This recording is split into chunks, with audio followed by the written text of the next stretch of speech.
Hey y'all, it's Ali from Little Hill Homestead.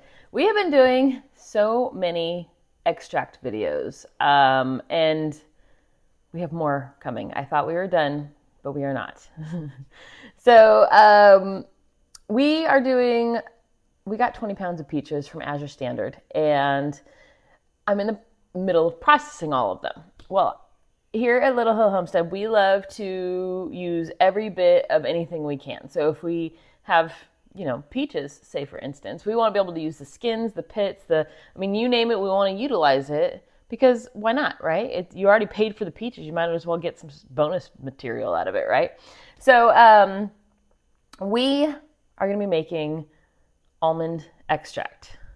Fun fact, we did a little almond extract a couple months ago for our Christmas series, and I was telling a lot of people the almond is good. It does not taste like commercial almond because commercial almond is made with peach pits. Did you know that?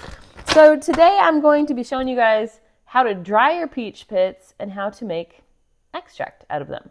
So we have 3 dehydrators at our homestead. We have the round kind that has the stackable trays that are pretty inexpensive.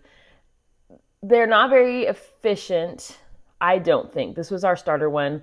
We've had it for years. They're not as efficient. The airflow is not as good as some of the more, square little ones that look more like a microwave, I guess is what you kind of call them.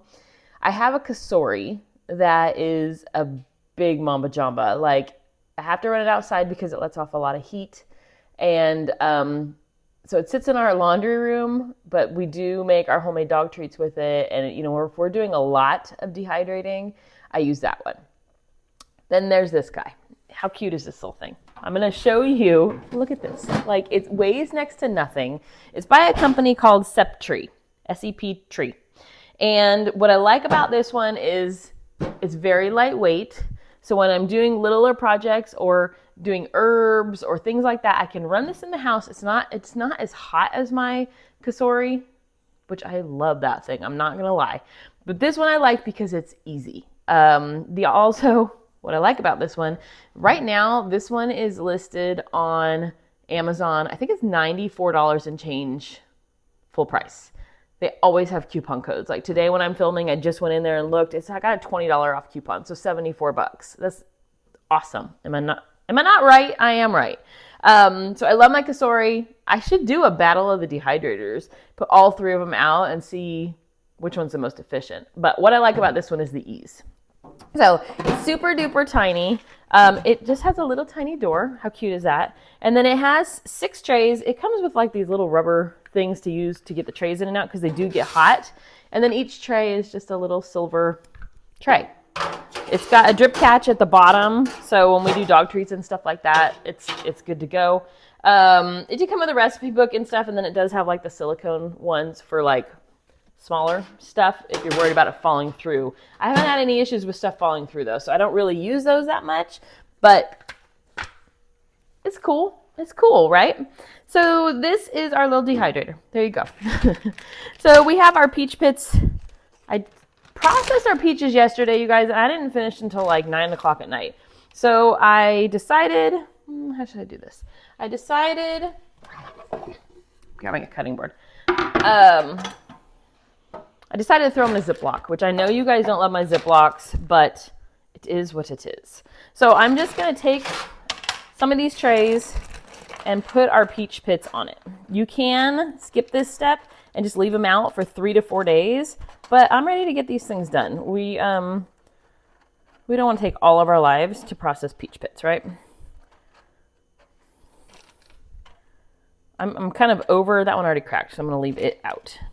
But this is a good example. This one cracked in half naturally, and what is inside looks like an almond, but it's not. It is the good part of the peach that's going to flavor our extract. So I'm just going to set that one to the side because it's already done what I needed to do. You can hit these with a hammer when they are not dry, and some of them will pop, but it's just much easier if we go ahead and pop them in our little dehydrator.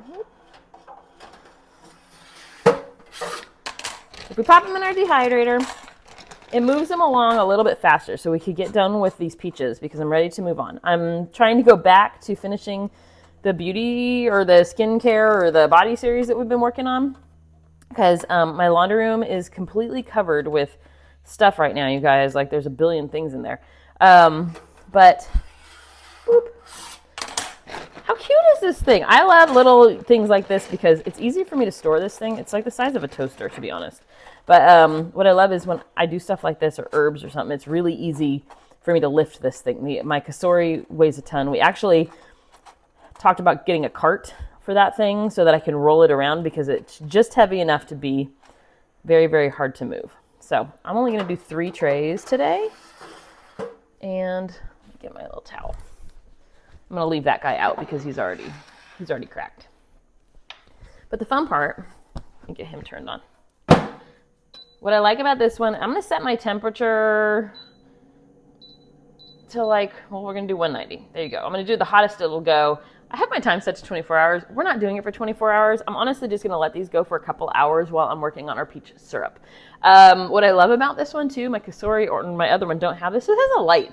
So I can see with a little LED light how things are looking in there, which if you're doing herbs and stuff like that, it's kind of cool just to watch the process. Anyways, I will link this one below. So far, we've been really happy with it. And mostly I love it because it's just so handy, you guys. Like, it's just so easy to throw out on the counter and do a batch with. Anyways, I'm going to let her ride, and we'll come back in a couple hours and I'll show you how we're going to crack these bad boys to get the centers out. All right. And we are going to use the pits, or the outsides, by the way, in our syrup. So we're going to hang on to those and we're going to use it all. Keep it going. Keep it rolling, right? Am I right? All right. We'll be back. Okay, guys. Our peach pits should be finished. So I'm going to hit my off button. This thing does a cool down, so it takes just a second, but I go ahead and just open the door anyways and get it moving. I'm going to grab one of my little silicone things to pull out our first round of pits. So they'll stick a little bit to the tray, but that's totally fine. They pop right off. It's just from some of the gunk that was on there. So you can tell if they're just dry to the touch. They feel dry. That's it. So I'm just going to set these over here so that they start to cool down. Boop. And then the fun begins because we get to take out some aggressions. How exciting is that? Boop. All right, we're going to just move this guy back. Like I said, he does get a little bit hot on the side where the vents come out, but overall, compared to my other dehydrator, my head's cut off, compared to my other dehydrators that I have, this one, I love it because I can move it around on the counter if I need to, and it's just out of the way. Anyways, so Septree, I like this thing. It's pretty awesome. So for our extract, we have peach pits, right? I like to take a little towel, just so these don't shoot all over the place, and I like to take one of these and pop it with a hammer. You can usually hear once it cracks. I'm going to set my pits to one side, and then in the center, I gave that one a little bit too much of a hit, but that's okay. In the center, you will find what looks like an almond if you do not destroy it. Let's see if I can do this standing up. You can use a nut cracker too. I don't have one. There we go. Pop. You can hear it when it pops. Open it and you will find what looks kind of like an almond in the middle. And it's okay if they're broken. It's fine. I'm hoping that some of these come out whole, but so far they're just going to be what it's going to be. So I just do this so it doesn't shoot all over. So I'm going to do, whoop, did we get one? I got one, you guys. I hit it from the side, it popped in two, and our little almond looking thing came out of the middle. It is obviously not an almond. Do not eat it. They are toxic, I believe, on their own, so don't eat it. This will...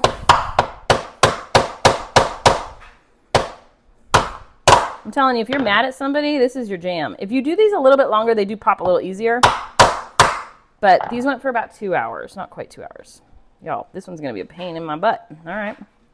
See how it is? I'm building a house, apparently, with this one. What on earth? Okay, we're going to skip that one. Moving on. If I have to pop some back in the dehydrator, I will. But you can hear when they pop. They make a different noise. Boom. That's all you do. Keep going until you have all your peach pits done. So I'm going to do that. I'm going to save these pits because we're actually going to be putting those into our peach syrup. So keep those separate. This peach syrup and stuff is going to be in a different video, but keep those. So keep them to the side. All right. Keep on keeping on. I got like 2 hours of beating things up. Be right back. Y'all. I feel like I'm at a Renaissance fair and it's a fight to the death. This is not the easiest process. My husband even came in here and he's like, there's got to be an easier way. Guess what? There's not. So we're just beating these to a pulp till they crack, which is not easy. I feel like I've swung this hammer 1,000 times at this point. And I'm probably going to hit my finger soon enough. So I'm not done, and I've only got a tiny little bit. Anyways, I'm hoping that this tastes delicious because at this point, this is like 100% not worth it. We might get enough for one batch with 20 pounds of peach pits. So, to be continued. Hold on. We're going to keep just beating the pulp out of these things. Oh my gosh, you guys, this is exhausting. Exhausting. Okay, you guys. I have figured out the covering with the towel is probably causing more of an issue. So what I'm doing now is putting the pit in a towel and making it like a little nest around it so that I can still see the top to hit it. Much easier. It also, I'm having to pull these out in pieces doing this method. So that's probably not the ideal. I feel like this is just a giant learning curve. 300 hits of learning curve. That one did not work. Is that worth it? We're going to find out. I don't know. Let's try one more. Not every one is falling apart. Let's see if that one did any better. See, that one did a little bit better, but it's like a 50-50. Great video so far. Go make almond extract, except don't because it's in pain. Just go buy it. Much, much easier to buy it at this point. Okay, keep plugging. It's the final countdown. Doo-doo-doo. Who loves Pitch Perfect? I know that's not what that's from. I mean, originally. But this little nesting technique is working a little bit better. Just slightly better. That one came out whole.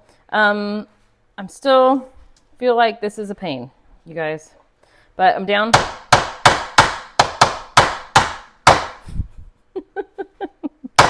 I could have built a house by now.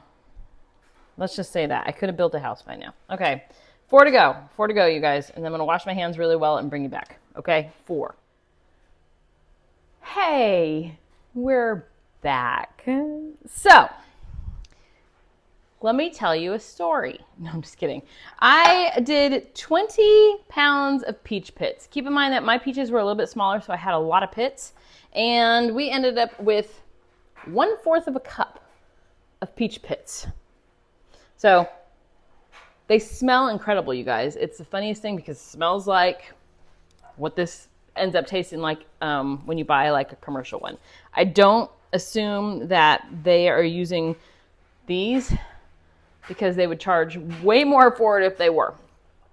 I have a little like jelly jar. I'm going to dump these in to our jar. So, for fun fact, for every 1 cup, what am I talking about, guys? What is she talking about? She's gone delusional because she just built a damn house and she didn't even have a house to show for it. That was exhausting, you guys. Like, I don't drink wine, but I need a glass of wine to come off of that. So for every 1/4 cup of peach pit insides, you use a 1/2 cup of your alcohol of choice. I am using vodka because I had it. That's why. I'm using it for another recipe, and so I figured for 1/2 cup, I'm not going to run out and buy something else. But what would be good? Rum would be good. I was thinking about doing like a darker rum and adding a vanilla bean to it, doing a vanilla almond type of situation. But I want the cleanest version of almond extract because I'm never making this again. To be blunt, anyways, 1/2 cup of your alcohol of choice, or 4 ounces, or whatever country you're from. Let's see. Should we do it in milliliters? 150 milliliters. And you're just going to pour that over your almonds. It's not almonds, you guys. You're going to pour it over your pits. Now, I will say that in my research on this, you can use cherry pits. I haven't tried that. Apricot pits as well. You can do the same thing. So all you're going to do now is put a lid on it. Give it a little shake to make sure it's all incorporated. There you go. How's that looking? It looks like almonds. Am I right? So this needs to sit for 2 to 3 months If you do the Instant Pot method, you can move it along, and what I do is do an Instant Pot for 30 minutes at high pressure. Don't put the keep warm on. At the end of that, let it self vent. Like don't vent it, let it come down itself. It can be ready in about 2 weeks if you do that. I'm gonna stick it in the closet. It will be done, if you do it right now, it'll be done by Christmas. And that's my goal, is because I love to use this in Christmas cookies. There you go. So when your time is up, your 2 to 3 months, you will strain out the little bits. On this one, you strain it. I always say, like, it's up to you guys. Depends on if you want it to be pretty or not. Strain it out. And then you're going to add 1/8 of a cup or 2 tablespoons of either simple syrup or maple syrup. I'm going to do maple when mine is over. If you have ever tried the real extract, like the kind that you get from the store, it has a sweetness to it for the almond extract. So we are going to go ahead and add a couple tablespoons of maple after you strain it out. Give it a shake and you're good to go. But that, my friends, is how it takes 4 hours or so to make one little tiny jar of almond extract. This will last me quite a few years, so I'm not totally upset about it, but I don't think I'll do it again. Oh, you guys, what a venture. A venture? What an adventure. It was an adventure, you all. Anyways, if you've ever made almond extract with not almonds, if you've ever done it with the peach pits or the cherry pits or the apricot pits, let me know below. I'd love to hear from you guys. But I am super excited about this because the smell coming off of those little pits, now it just smells like vodka. But it was very, very sweet. Don't eat the middles. They are not good for you. They, I believe, are toxic. So don't eat them. And that's why we're going to strain them out. But when you infuse them like this, you're totally fine. I use it to cook with, just to be 100% sure that I know that it's cooked out if there's any issues. So there you guys go. That is almond extract. The long and hard process for almond extract. If you stuck around, thank you so much. And don't forget, I'm going to link our dehydrator below, the little cute countertop Septree one that we have. I'm going to link that below, and then I'll put the recipe below for you guys as well. But thank you so much, and go buy some almond extract. Let's be real. Thanks, guys.